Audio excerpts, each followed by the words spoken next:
Welcome to the Dorm Next Door, episode 17. Skip past this part if you just want to get to the rest of the interview. You're not going to hurt my feelings. But before that, I thought I'd give a brief introduction on this week's guest. This week's guest is Grant May. Grant May lived during the early 2020s. Every conservative high schooler's dream. He would fly out to Turning Point USA events as an ambassador where he would get to meet Charlie Kirk. He got to spend a good amount of time with Charlie and got to see how Charlie kind of evolved over the years. And now he has become entirely his own man. And we discuss in this episode whether or not America is a Christian nation. And he does a very, very good job explaining from the beginning to the end why he believes that it is so. This starts beyond just 1776. He gives very, very good historical context and background to these issues, and then we get into other issues as well, such as the decline in America. So, without further ado, please welcome Grant May. Somebody once said that the separation of church and state wasn't necessarily meant to be the brick wall that it is today, but it was meant to be more of a hedge. Do you think that people get the idea of church and state, specifically the separation of church and state, wrong? Yeah, I think we fundamentally misunderstand what the Founding Fathers sort of meant when they said separation of church and state. If we look back at sort of the original governing thesis of separation of church and state, take Jefferson's letter in 1802 to the Danbury Baptists, where he wrote that there needs to be a separation of church and state. He was writing to the Danbury Baptists who were afraid of government persecution, when at the same time there were multiple states that had established denominations that prevented you from running for office if you weren't a member of that specific denomination or if you just didn't affirm basic Trinitarian doctrine. You fast forward to the first time it actually appears in any governing document, and it's 1947 in a Supreme Court case called Everson. And in Everson, Justice Hugo Black, who by the way was a member of the KKK, which is an interesting little sidebar, he says that there needs to be strict separation, which is the world we live under now. And it's really interesting because the USSR in their original constitution, I believe it was Article 18, basically said that it had the same language that Everson uses for separation of church and state. So it's actually a Bolshevik Marxist idea, way more than it is an American idea as we currently understand it. Yeah, I think that the thing is that people contrast the Constitution itself. And obviously, the Declaration of Independence, apart from that, the Declaration of Independence is not it is not a government document itself, right? And it mentions God 4 times. God is not mentioned in the Constitution once. But people need to realize that the Constitution itself was written because while state governments were ruling supreme, there needed to be some sort of national government. There's less emphasis on that national government. But even still, the most radical one that we're talking about here when it comes to state constitutions, the ones established in 1776, the majority of them required that if you were to hold office, you had to be a professing Protestant. And it was that specific back then. So it wasn't even Christianity as a whole. It was Protestantism. And then New York was actually, I think, the most radical one up until about the early 1800s. Yeah. So there's a difference here between the Constitution, and people put too much emphasis on what the Constitution was meant to do back in the day, and then the role it plays today. So I think that's the big mistake people make. Well, and you also have, several states allowed. I mean, New Jersey was one of them. Rhode Island was founded by Baptists. Roger Williams founded Rhode Island, and he was very big on, hey, we can't coerce a religion. It was one of the 4 states that didn't require you to be a member of that denomination to hold political office, because as a good Baptist believed, he thought that would be coercive and would violate people's conscience. You can't coerce belief. But it was still a Christian established colony.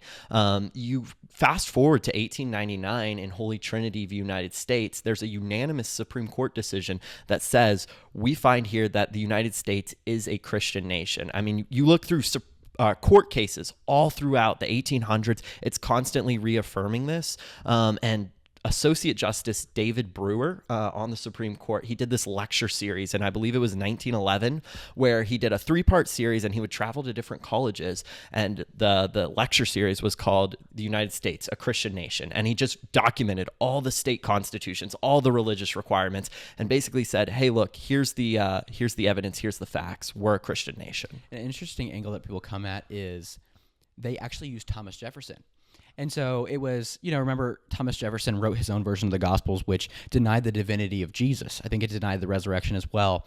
And I remember there was an argument. Alex O'Connor, while I have a lot of respect for him as a person and his intellectual honesty, one of the arguments he used was the fact that Thomas Jefferson, one of the main authors of the Constitution himself, was somebody that was detached from the actual Christian beliefs. He was, by the end of his life, a deist, effectively. But people need to realize the Thomas Jefferson of the Revolutionary War and the early days of our nation was completely detached from the one at the end of his life, right? He held Christian beliefs pretty much, for the most part, through the signing of the Declaration of Independence to his presidency. And then the latter years of his life in the 1820s was actually when he finally dissented from those opinions. But it was still different because I'm pretty sure 54 out of the 56 signees of the Declaration of Independence were Bible-believing Christians. And even still from that, take away everything that you had just said. From the origin in the beginning of our country, it was founded by Christians. The earlier settlers in 1620 were pilgrims for religious freedom from England. Like, you just can't. People try so hard to detach it from Christianity, probably because they have a reason themselves to dissociate from God. Yeah, well, and they have to go on this whole like tirade and rant, modern history teachers, to try and obfuscate the role of what the Pilgrims were originally doing. They say they were fleeing religious persecution to make it seem like they were almost like these persecuted minorities who just wanted the hippie, like, live and let live doctrine. No, these were the Puritans. These were the guys who were so upset with the Anglican Church at the time because they felt like it was corrupting the Word of God, that they wanted to purify the church, and they were so much more strict. I mean, you read about the Salem witch trials. These guys, I mean, it was Increase Mather, who was one of the original founders of the Massachusetts colony, who said religious toleration is one of the greatest tricks of the devil. These guys were very strict Christians. By the time of the Founding Fathers, they had really increased in toleration among Christian denominations. But the original guys that founded the colonies were not that way. And Thomas Jefferson, he was actually one of the most liberal founding fathers we see. I mean, he was very much a universalist. He believed in universal rights for mankind, whereas most of the founding fathers were not that way. And they just wanted to establish a country for themselves and for their posterity, as they write in the preamble. But even still, I think people use the difference of opinion when it comes to the early Constitution to their benefit. They have a confirmation bias, right? And so one of the things that's used, and I would agree with it, is John Adams referred to the Constitution as it was for a religious people that were able to keep themselves within these moral confines where they kept each other in check, right? It was a moral Christian society, and that's where those liberties were given to. That's where the people that were able to live within a country with those rights. And then he kind of had, you could correct me on this, I think his opinion changed the moment that morality in our country declined. Is that correct? Yeah, I mean, to a certain extent, he recognized that a country is only as good as its people. No constitution's going to keep a country together. You can look at Liberia, the country in Africa that has the identical constitution to ours, an identical Declaration of Independence, yet it's not the United States of America. And we have to ask ourselves, why is that? Well, because there's a different people living there. Nigeria ran through, I believe it was like 3 constitutions over the course of 10 years in the 1970s. And it's like, it's because it's not a constitution that holds a government together. It's a people. And the people that founded the United States were united under this constitution. But it's because they were a moral and religious people. And John Adams knew that if you lose that, you lose it all. That really seems to be, I think, that's your main thing. You know, as having worked at the Freedom Center, having done your own thing, you told me beforehand you've done Prager Force as when you were younger. And so the main thing seems to be your focus on the United States of America being a Christian nation, but also defending what it means to be an American and what freedoms we have as Americans. And so you just recently said on social media, you kind of blew up just a little bit. And that was the first time I had seen you on social media in a while. And you said, you realize it's literally a biblical curse to have foreigners enter your land and overrun the native population. Now, Rome was completely overrun by Germanic tribes, right? And there were three people groups in the Old Testament. It was the Jebusites, the Amorites, and the Perizzites. The thing is their populations, their people groups, didn't go out with a bang. They went out with more of a whimper. What I mean by is they were conquered by the Israelites, and they simply ceased to exist, and they were erased from the history maps because they were intermarrying and they moved in with the Israelites. Do you think that this exact same thing is happening to the white majority in the United States of America today? Yeah, I mean, I think the stats definitely bear it out. If you look at, in the 1960s, it was 90% white Americans and the other 10% was black Americans for the most part. There was like a 1% that were, Hispanic, natives and the native population. But if you look throughout scripture, you see God routinely promises to punish Israel by giving them over to foreigners. And we can read that to say, look, God knows that this is not something that is to be desired. But if you look at modern evangelical Christianity, we've convinced ourselves that it actually is something to be desired, that borders shouldn't exist, that all people of the earth are just replaceable with one another, and that it's a blessing to have the people come to you as kind of an excuse not to go to them to reach them with the Great Commission. And I think for a lot of young people who see their country being destroyed, I mean, I grew up as a minority in the public school that I went to, and it was an eye-opening experience for me. This was not the land that my grandparents grew up in, and in order for me to have the same experience that my grandparents did, I would have to pay to belong to a country club. And I don't think it should have to be that way for my kids. I want to live in a country where my kids can grow up in a moral, religious, Christian population, but people have intentionally subverted this. You look at, Hart-Celler in 1964 was a bill that was intentionally designed to restructure the populace of the United States, and we see the results today. I think the decline of the United States is coming at several different angles. I was literally on the phone with my friend today, and we were talking about the fact that we've had several generations, I think, from the baby boomers on, of just decline in the United States, right? That generation, which was from 1945 to 1964, had the most cushy upbringing because they were born into the best country that the world had ever seen, right? And I think that these years, through the 1960s, were peak United States. And then in the 90s, we also had dominance, which Gen X and then millennials were able to come up in as well. So what we saw is we've seen decline. So things have been actually getting worse over these years.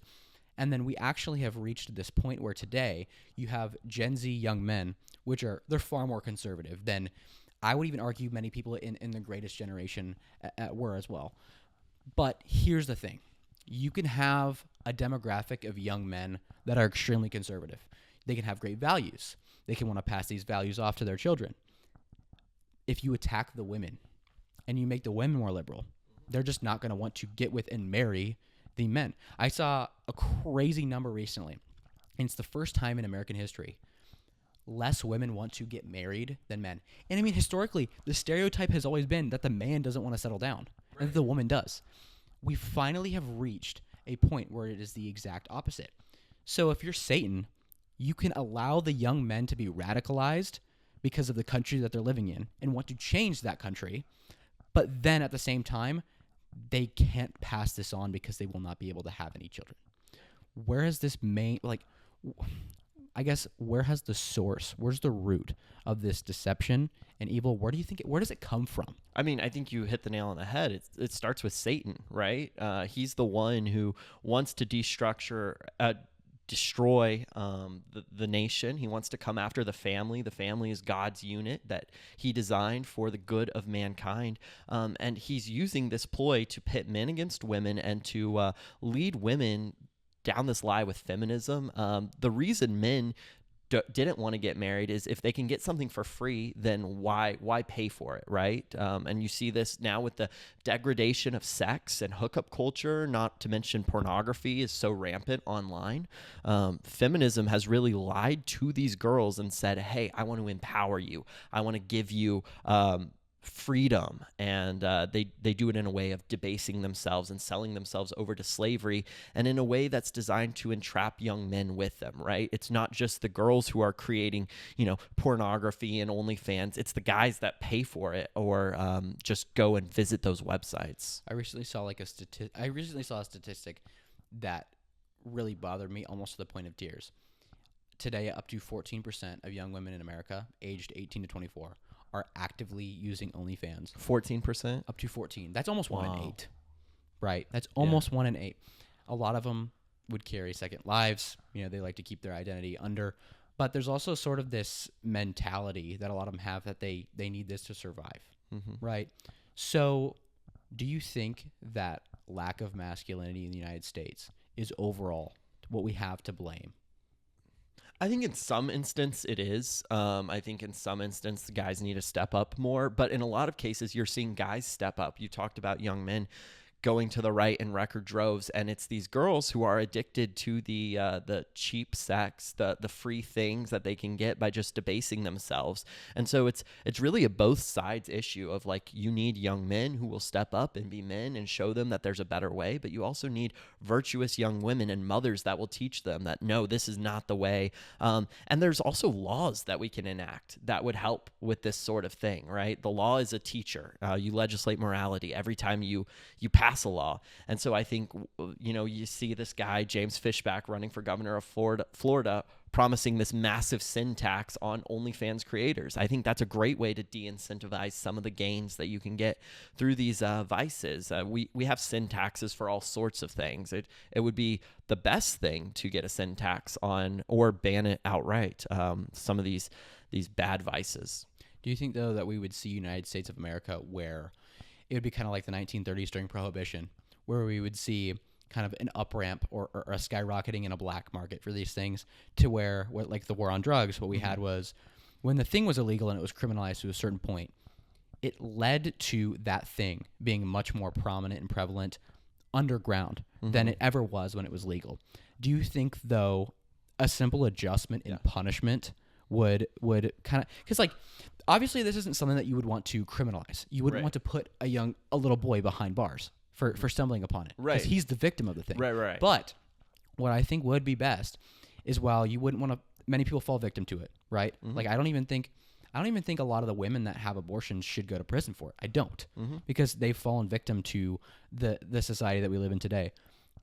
But, and I say this with the capital B, I think that the people that are in charge of these things, the people that are in charge of the porn websites, the people that are abortion surgeons to a certain extent, should be the ones behind bars, because you actively know what you are doing. You know what you're creating. And a lot of them themselves don't have while they themselves have their own idea of right is wrong, they actively know that they are evil and that what they're doing is wrong. They don't care. Yeah. This is the first time that Americans have seen this. And we just don't know what to do. We don't know how to react to these things. Our brain doesn't know how to react to these things. It's a ticking time bomb. I mean, we're playing with fire. Who knows how long we can go on? But this is one of the biggest issues facing young people in the country, and we got to come up with solutions fast. And right now, it seems like our legislators are kind of sitting back, twiddling their thumbs, deciding, okay, we'll just let it play out. And it's like, no, that's not a solution here. We have to do something. I think it's interesting when we look at, okay, how do we regulate it? Yes, 100%. Go after the people that produce it, that are putting it everywhere.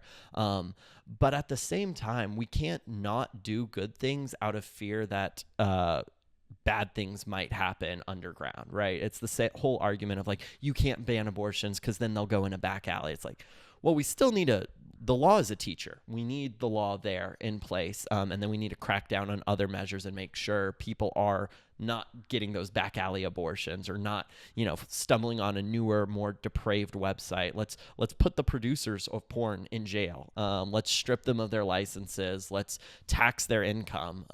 And hopefully we'll see some decreases in, the prevalence of it. I think during the early 2010s, libertarianism was actually the dominant ideology on the right. Yep. People like Ron Paul were extremely popular. Now, Even a lot Charlie of Kirk was a libertarian. What? Even though their views are, they're more appealing than neocons, because when you sort of had these 8 years where George W. Bush started off as a hero, he was loved. He had the highest singular approval rating of any president. Right. But then people got sick of it, so they jumped to libertarianism. But I think the problem, though, with libertarianism is that by default, it means inaction. I mean, it means inaction about the things that government biblically has a job. Right. As we have consent to the government, yes, but that's if the government is tyrannical or not. I think that government has the job and the duty to step in, and I disagree with anybody that. I saw somebody's argument. Somebody's argument was this: the government can't make you wear a seatbelt. They can't decide whether or not you watch things on the internet. And I say for the safety and the survival of the society that we have today, you have to do something about it. You have to make a decision.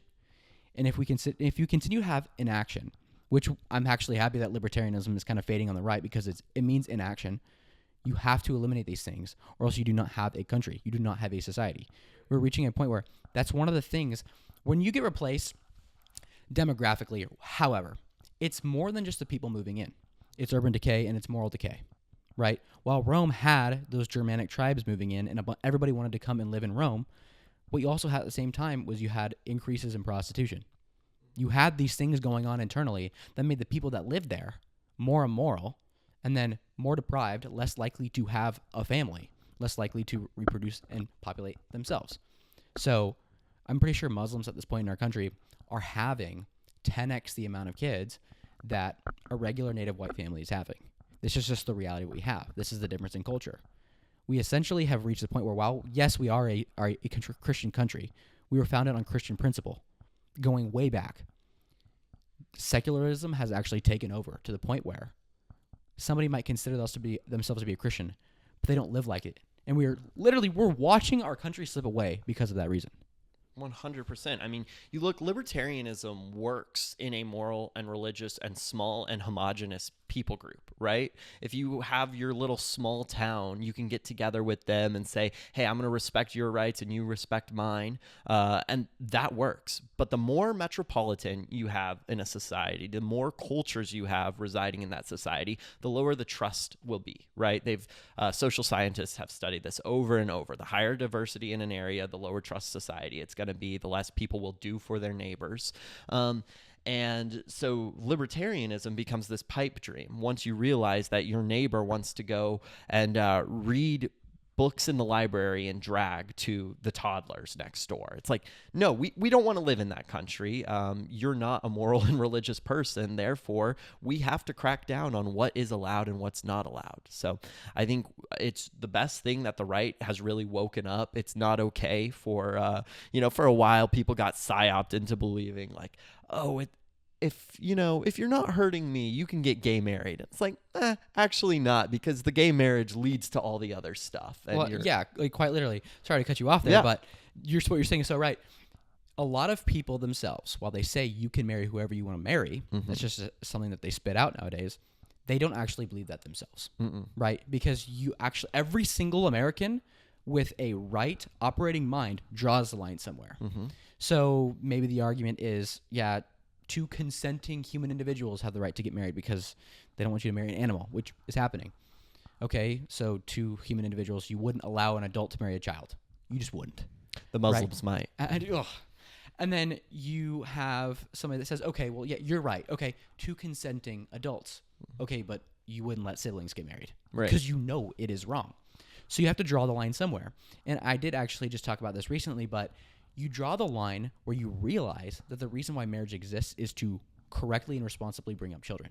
So if you do not have that ability, then there's no reason for you to get married in the first place. Yeah. Marriage is an institution. Obviously, it's designed by God to unite two into one flesh, but it's also for the responsibility of a society. Even not as a Christian, your argument can be correctly that marriage is for those that can make families. And that is why, without being a bigot, that's why I draw the line there. I don't need to argue from Christianity every time to know that that's the reason why we have marriage. I'm not pragmatic to say that marriage should also be depending on what works for a society, and that's the only thing that works for a society. You see what I'm saying? Yeah, 100%. I mean, society has a very vested interest in the continuation of that society, right? It's one of the most basic political things at the bedrock of any society. You want to see that society continue. And so government actually does have a role to play in marriage. They do have something to say about it. And that thing should be that marriage can only be between a man and a woman. And obviously there's exceptions, right? Once you're past childbearing age and everything, that's still a marriage if it's a man and a woman. But at the bedrock, the fundamental understanding of what marriage is, it is when a man and a woman come together because they are capable of procreation. So we talked before this a little bit, but you got your start. I don't necessarily introduce at the very beginning of the conversation who the guest is. However, when you look up Grant May, you started out probably still out there. You started out on the Prager Force, is what you told me, Mm-hmm. and then eventually you became an ambassador for Turning Point USA. Yeah. And then from there, you took other jobs. You worked in state governments, and now you're back at Liberty University. Prager Force isn't what it is. What it was back then isn't what it is today. And Turning Point USA, while there's other options, what would you recommend for somebody that wants to get involved and they're asking how?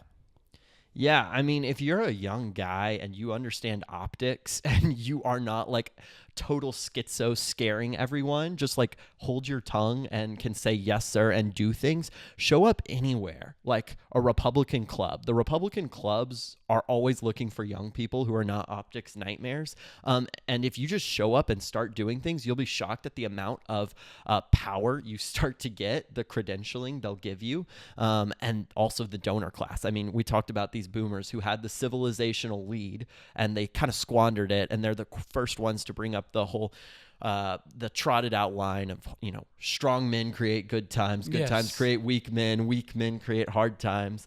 And it's like they never have the introspection to look at where they are on the chart. They always want to say it's the young people that are the ones who are the weak men. It's like, actually, we're living in the hard times right now, bud. Thank you.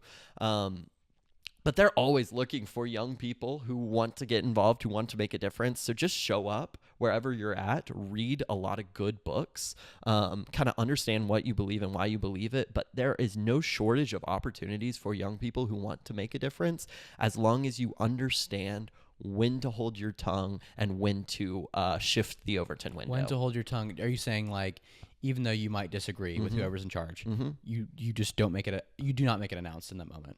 Yeah. I mean, there's a time and place for everything, right? There's wisdom to holding your tongue at times, as long as there's no moral issues with, what they're having you do. If you just disagree or if you're slightly to the right of them, a lot of people burn bridges because they don't agree with one part of their organization or one tactic that they use or a talking point they have.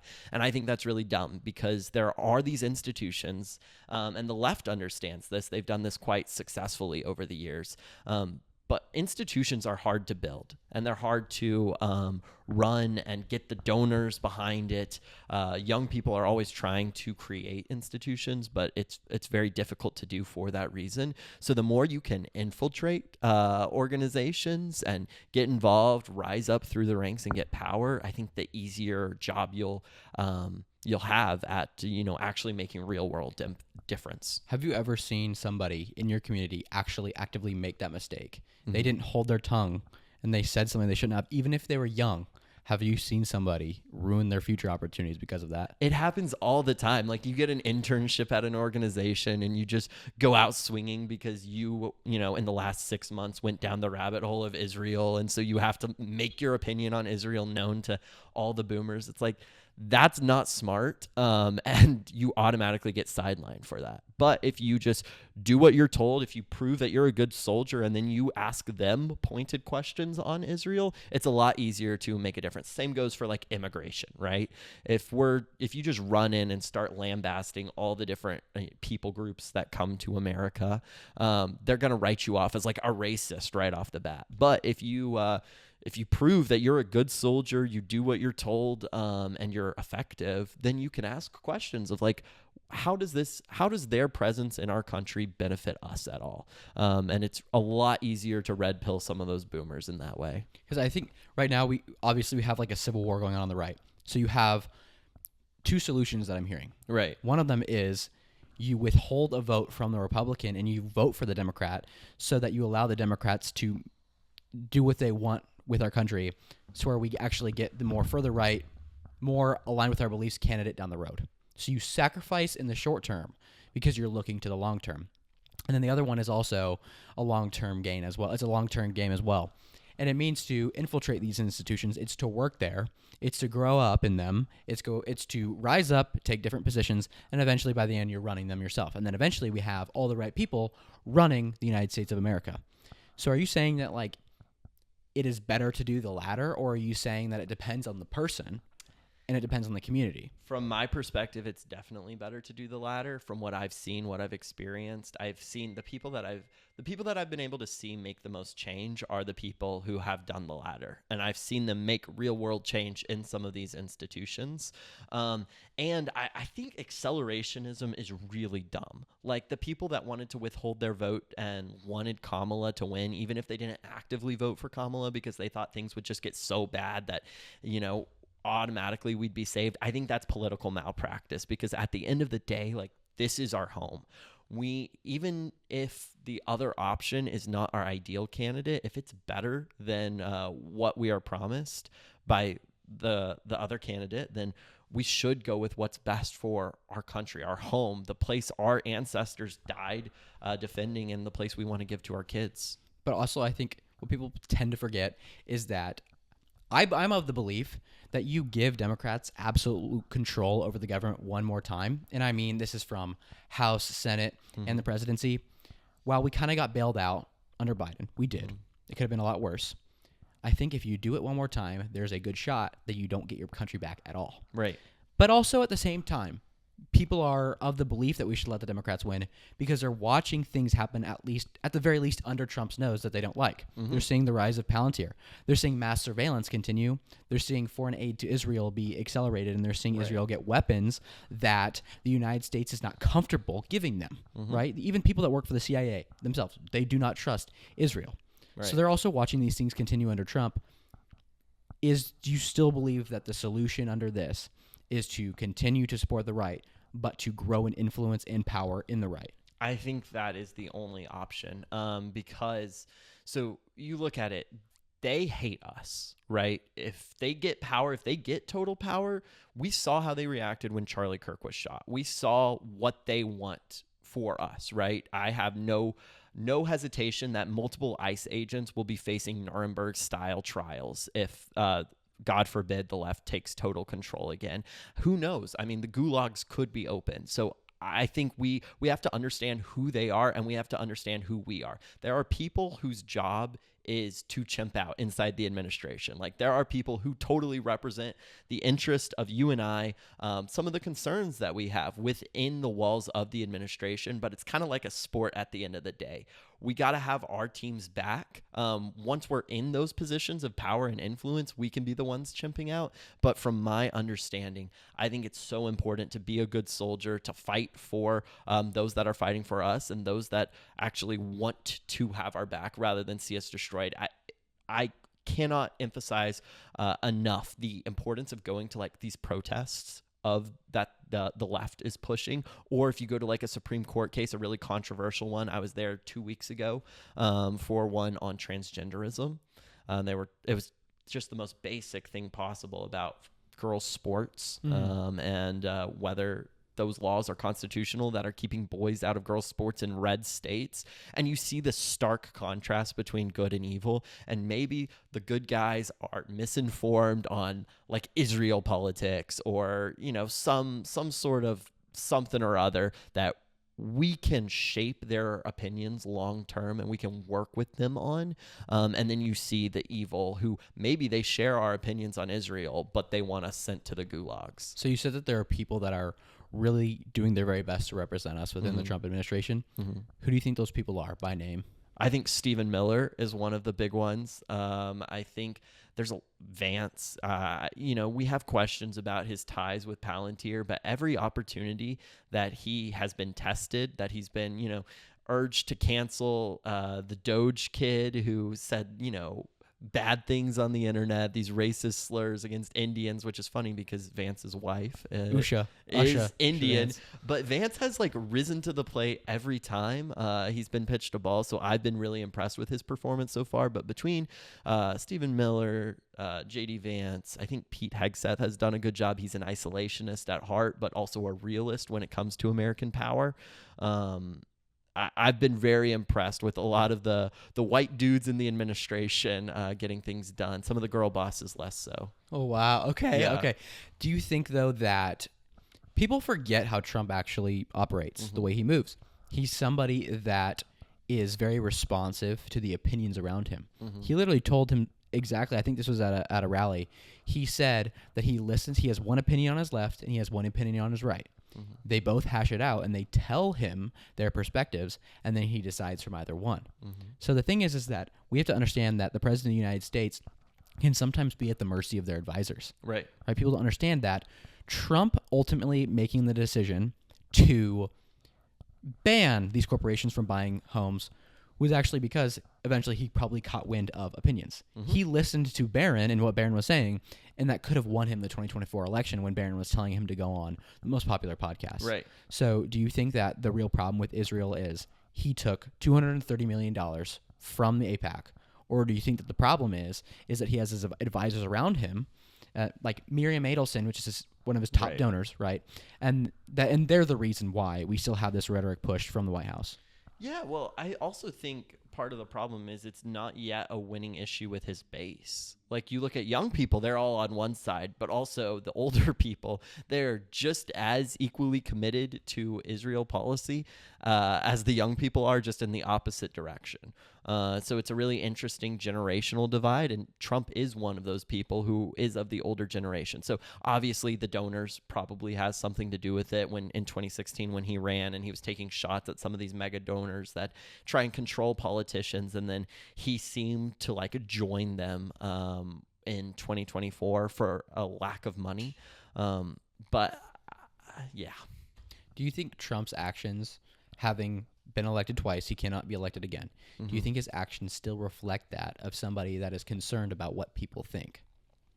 I think Trump does care deeply about what people think about him. I mean, it seems like his whole life he's lived a lot for the applause of man, and it's kind of a sad thing, right? When you see the most powerful man in the world who still is kind of restless at heart, and he honestly wants nothing more than for the media to love him. I think he enjoys like playing around with them and fighting them, but at the end of the day, I think he deep down wants to be liked and wants to be loved by everyone. And it's sad that that's not happening. And anytime you're kind of subject to the whims of the people around you, then you're going to do things that don't benefit the nation as a whole best. So. I remember hearing first-person stories online from people that had experienced him at Mar-a-Lago. Yeah. Wherever he is, or specifically Mar-a-Lago, because that's where he likes to have the people that love him around him in a dinner setting. And he controls the music. He said, whatever it is, you can tell that he clearly loves what people think. He likes relationships with people. He is a relationship guy. Yeah. And I do, though, at the same time, think that could be to his detriment. 100%. His job is and think about it, he's gone back and forth on a lot of things because he is genuinely worried about what we will think. He has behind the scenes, even though he hasn't necessarily made public statements about it. I think you can correct me if I'm wrong. Yeah. He recently said a couple weeks ago that he wants his entire cabinet fired, and this was behind the scenes. And I don't necessarily know if that's true. This is all hearsay at this point. But I do think that he is somebody that is listening a lot more than people think. But the way that Washington, D.C. just is, there is a large chance that he's not able to get out what he actually thinks until he snaps on somebody. And he does. He snaps on people all the time behind the scenes because of that thing. He's probably sick of it. Would you agree with that? 100%. I mean, he is. And let's be real, who at the end of the day doesn't want to deep down be liked by everyone? So he does. I hadn't seen that story about him wanting to fire all of his cabinet. I've been really impressed with most of the members of his cabinet. And I think he's doing a great job, especially with the behind the scenes stuff. Some of these appointments he's making, putting good people in positions of power that are less well-known positions of power to make real change. And, it's a long march through institutions. The left has occupied these for a while, so it's going to take time to get these through. And the Senate has kind of been stonewalling him in a lot of ways, not getting these appointments through. You look at some of the district attorneys that have just been totally stalwart. Like here in the state of Virginia, we had our two senators blocking all these Virginian nominees because they didn't agree with the politics, which is something that's totally unprecedented from the Senate. And Trump lacks the total power he needs to be able to combat these things. He's facing subversion at every turn. And so a lot of times we can like blame Trump for inaction, but I'd be quicker to blame, the people around him. Do you worry about continued federal government overreach if we get to the point where the presidency has enough powers to pretty much do whatever they want, and then you turn over the presidency to the wrong person? Yes, that is definitely something that I do fear, but it is also something where it's like we have for so long, the right has kind of told ourselves, if we can't do this because once they get power, they may do it back to us.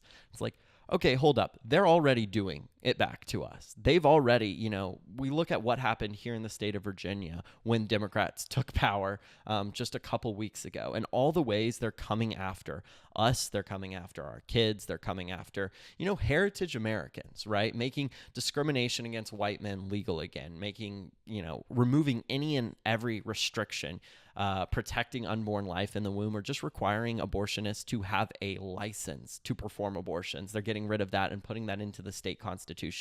They love power, and they are using every mean at their disposal. So we have to correctly calibrate ourselves to it. It kind of goes back to our Constitution conversation earlier of a Constitution is only as good as its people. And if they're not going to follow the Constitution, I don't know what should keep Republicans addicted to, following the Constitution for the sake of following the Constitution itself. We should be doing what's right, what is good. And if Democrats are going to try and do it back to us, we know they're evil, and we got to be prepared to fight it. So you think that we're both going to, at the end of the day, supersede what the Constitution says, but what we're doing is the right thing because we have morality on our side? That's your argument. Yeah, at the end of the day, I think it's already, the Constitution has been trampled on time and time again by them. And we're the only ones keeping ourselves in check. So some of these things with like Trump using ICE in some of these cities, I think it's a very positive thing. I don't know if he needs congressional approval for all of that, but I know that Democrats would do the same thing, just inverse it, right? All these judges saying, oh, you can't actually deport all these people. Well, what judge sat there and said, oh, you can import 15 million illegal people during the last presidency? The Constitution was thrown out in that regard. So we need to take steps to fix it. And yeah, we aren't moral relativists. We know there's good and evil. So I think, though, that historically, great things have technically been done, whether or not you agree with it, when a president does disobey the Constitution. 100%. Okay, Jackson did it. But the best example that I have of somebody disobeying the Constitution was when Thomas Jefferson purchased the entirety of pretty much the western chunk of the United States that was for sale from France, because if he had not done that, Napoleon Bonaparte could legally invade the United States of America, and we wouldn't have our country today. We could not have gone toe-to-toe with Napoleon. So Thomas Jefferson, who wasn't necessarily in favor of it, did the right thing.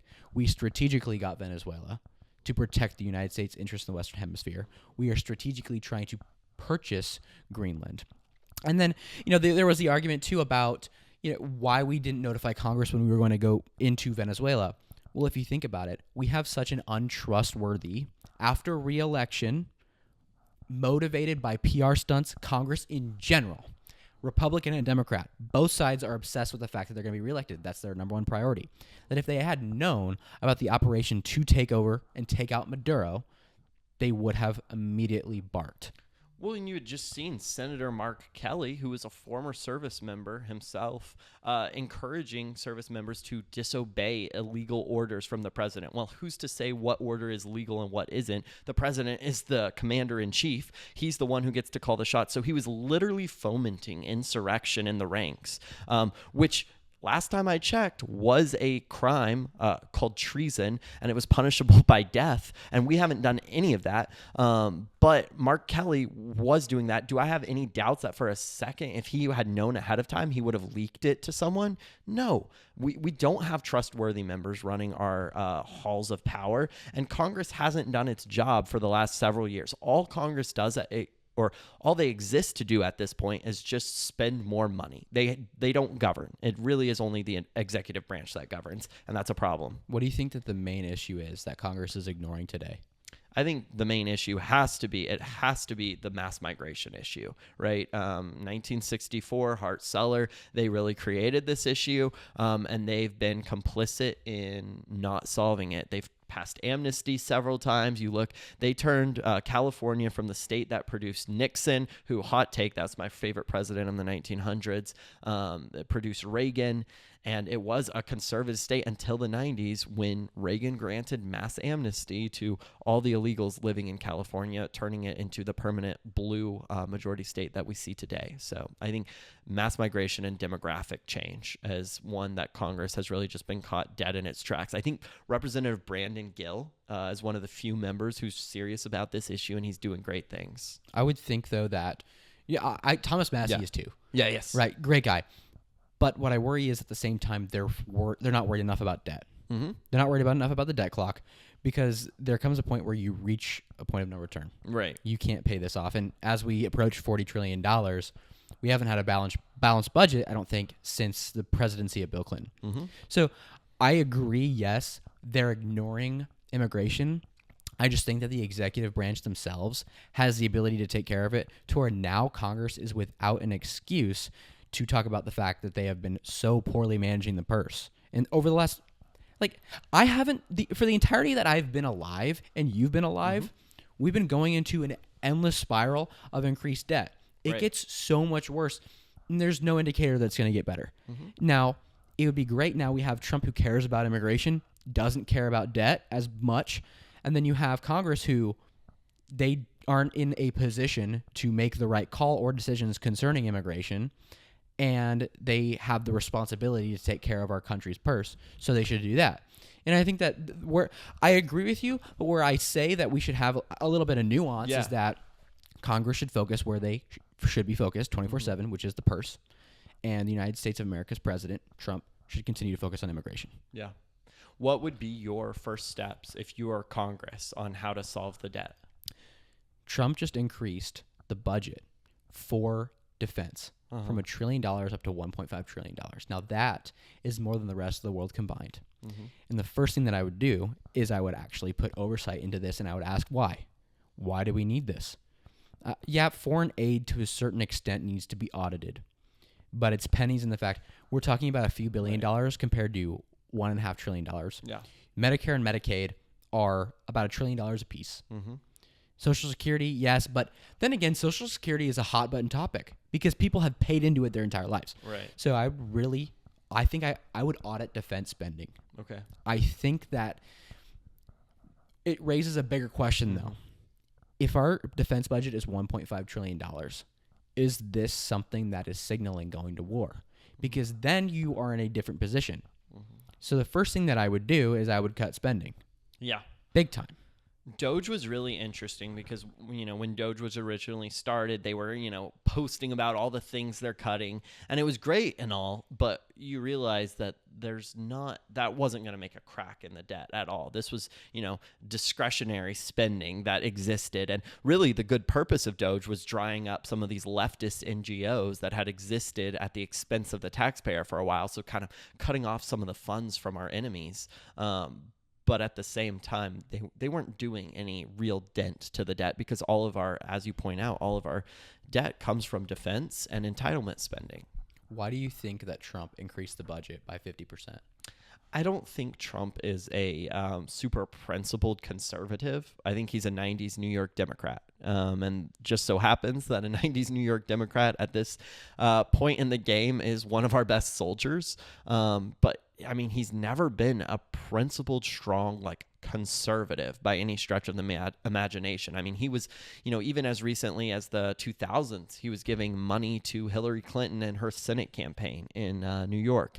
So, you look at the presidency of Bill Clinton. Last time the budget was balanced. Today, Bill Clinton's low-key a right-wing figure, balancing the budget, mass incarcerations, all sorts of law and order under Bill Clinton. Bill Clinton and Donald Trump, actually, when you look at their policies themselves, they have very similar policy. Do you worry that the right has become too much of a big tent where we allow all these ideologies to come in? Where in 2024, moving on from 2024, this past year, we had was America Fest. Nicki Minaj was on the stage. Yeah. That's something Charlie Kirk was against. But do you think that sometimes, for the sake of remaining relevant, we'll cut corners and then we'll invite the wrong people into the party? Yeah, and I think there's less of a problem now than there maybe was 3 years ago, because 3 years ago this was like nobody was really talking about it, and now a lot of people on the more committed ideological right-wing figures are aware of this and like, hey, we shouldn't platform this guy if they just say, boys shouldn't be in girls' sports. That's literally the bare minimum, and they should not be propped up as intellectual thought leaders. This is something we were doing for a while. It's like, oh, checkmate, we have a gay man who will say he likes the Constitution. Get wrecked, libtards. You are the real homophobe because you don't agree with this guy. It's like, okay, that's just cheap political theater and doesn't advance the ball and is actually subversive to our movement in many respects.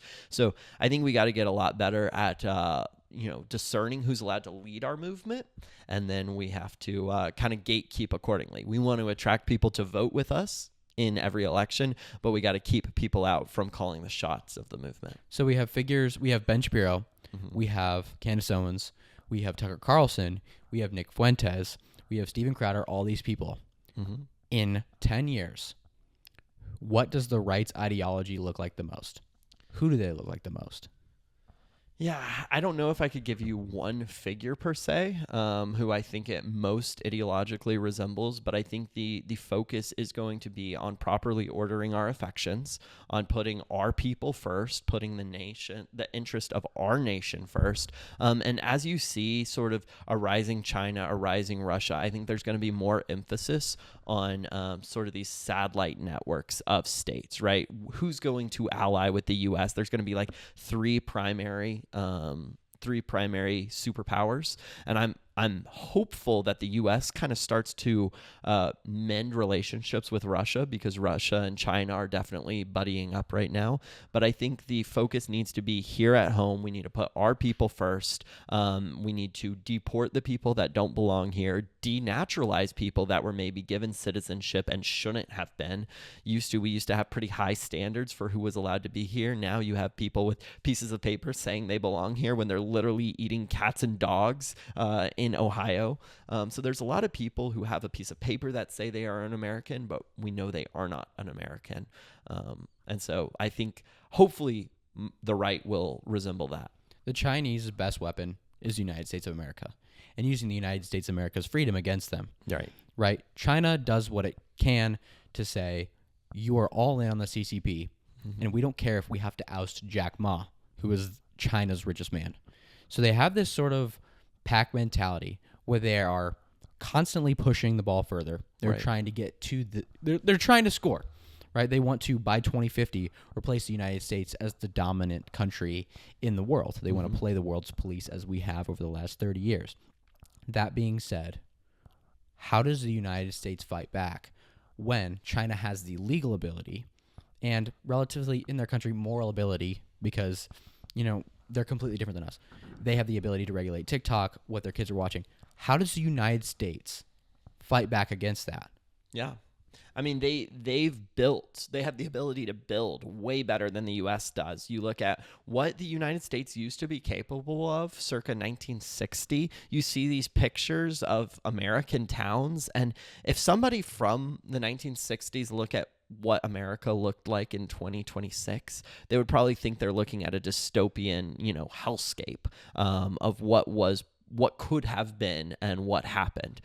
We've, since 1960, we've emphasized DEI and just diversity over merit in some of these positions. And now China has really replaced us in their ability to build infrastructure. I mean, I saw the world's biggest bridge is now in China, and they put it together in like 3 months, I want to say, and it's one of the most impressive, architectural feats I've ever seen. And we can't even rebuild like that Baltimore bridge that a ship crashed into last year in 10 years. So I think China definitely has a lot of power. They've done the right things within their country, but at the end of the day, their military doesn't hold a candle to ours. I think we still have a lot of good old boys in the United States military that will have America's back and kind of keep China in check. And at the end of the day, China is great at like stealing intellectual property. They're great at replicating, but they are not innovators. That is something that America has always done. We're the people that put the man on the moon. We're the people that, we are the conquerors and the explorers, and the Chinese have never been that. So they are great at replicating. They're great at constantly creating, but we are the true innovators. If you could give a State of the Union address, what would you tell the country? Look, I'd tell the country we have to understand what it means to be an American. At this point in the game, the defining question of 2022 was, what is a woman, right? Matt Walsh blew that whole thing up, and that was like the most basic thing. But today, we need to understand what it means to be an American, because if you ask the random person on the street, most likely the only answer they'll be able to give you is an American is somebody who believes that we have no shared principles, and that's a good thing. And no country has ever existed like that. We have to have unity. We have to have unifying principles. And so it's kind of returning to, what did the founding fathers say an American is? Let's read what they were writing. Let's read Federalist Number 2 with John Jay. Read about the shared faith of our ancestors, and then try and reconstruct that world, build something in that place. So what does it mean to be an American? In my book, it means to at least outwardly profess the Christian faith and live in a way that's not subversive to that, right? Thomas Jefferson was not a regenerate believer, but he lived in a way that was compatible with cultural Christianity. He spoke English. He assimilated to Anglo-American culture and customs. These are all like very low-level things, but if we re-emphasize that that's what it is to be an American, it will seem revolutionary to people. I mean, you look in New York, 50 million people are foreign-born that live in New York City. All the languages that are spoken there. We are not a nation at this point. We are balkanizing, and so we need to get to the point where we can define what it means to be an American. We can have that shared understanding, and then we can get people who want to come here and want to assimilate to that. They're allowed to come in. Everyone else got to go. Grant May, thank you so much for coming on. I hope that I see you more with a bigger presence on the internet. I feel like we rarely see you. People follow you. Dude, when you first followed me, I freaked out. I thought it was crazy. I was like, no way.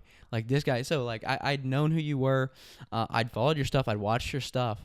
But, yeah, I hope I see more of you. Will we? Likewise. Well, I want to see more of you. Your stuff is always so good. You're so talented at just, your ability to riff, and so much, and it's very evident when you talk. And also, like, if I have no idea what I'm talking about, at least I have a question I can bail out to. That's just what I pray I can do sometimes. Because, like, dude, going bar to bar with, like, you, Garrett Lawrence, like, a few days ago, it's hard. No. Depending on the subject. Dude, the Dorm Next Door, 2026 is the year of the Dorm Next Door. Dude, so I got 250 loyal followers on Instagram, baby. We're back, and it's to the moon. That's right. Thank you so much. Yeah, Take care. Thank you.